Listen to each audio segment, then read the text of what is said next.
About 6 years ago, I saw a thing about they were asking for MS ambassadors, and I decided that was a challenge that I could do, that I could stand up before people and I could talk, and I hadn't done that for 15 years or something.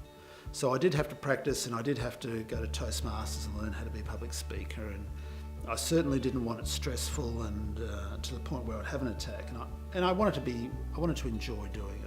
The strange thing with public speaking, I think anyone that does it will tell you, it's empowering. It's so good to be able to stand up in front of a group and you're standing firm and you're not shaking and you're relaxed and you can think clearly and you can react to the audience. And for me, that was fantastic for my MS because I had a lot of brain cloud is probably the best way of putting it. And so practicing this has really helped mentally for me, doing public speaking, and so I can think clearly in front of a group and talk.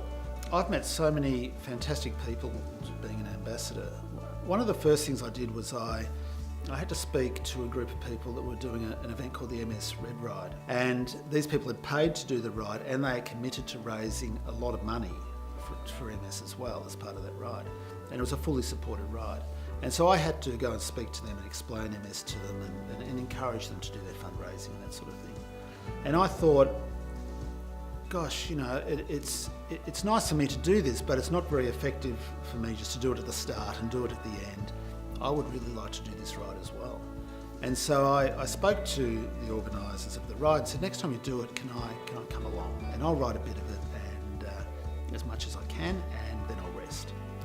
And a couple of years later, the next event took place and they were riding 1,000 kilometres around Victoria. And they said, look, that'd be great if you could come along.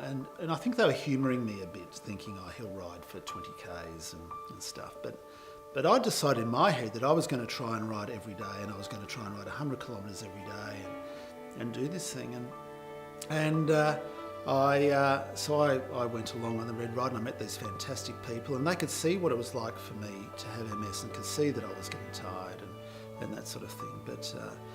But it was just an incredible thing for me because I never thought I would have the opportunity to do something like this. I never thought I'd be well enough to do something like this.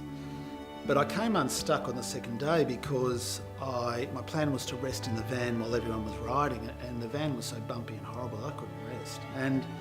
And so I had to make a decision. I had some medication which I'd recently been given for fatigue, and I could take it every now and then, but I decided I was going to take that medication and I was going to ride through the fatigue. And remarkably, although I was incredibly exhausted, I rode every day for the remainder of the trip. And instead of doing 700 Ks, I rode 970 Ks over 7 days, which was astounding for me. I was a blubbering mess by the end, but I did it and I remained on my bike and I had the most incredible time, and it changed my life quite a lot because it showed I could push things even a bit harder. I've spoken before many groups. I've spoken at fundraising events, I've spoken at inspirational corporate events and many different things.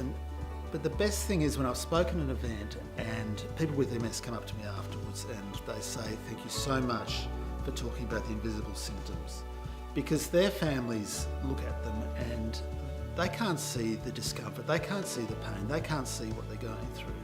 And so much with MS is invisible. I look in the mirror and I look normal. I know you look at me today and I look normal. And you can't see my fatigue, you can't see the cloud that's hanging over my head, you can't see if I'm going through pain. And nearly everyone with MS is like that. At my worst, my wife couldn't see it, my parents couldn't see it. They believed me, but they couldn't see it. And so when someone comes up and says, thank you for expressing that and telling it and saying exactly what I've been saying, that's the most satisfying thing. I also hope that I'm giving hope to people to say, you might have this disease, but you know, in 23 years you might be like me and you might still be walking and you might be doing fantastic things as well. And we're all different, and the diagnosis is not the end.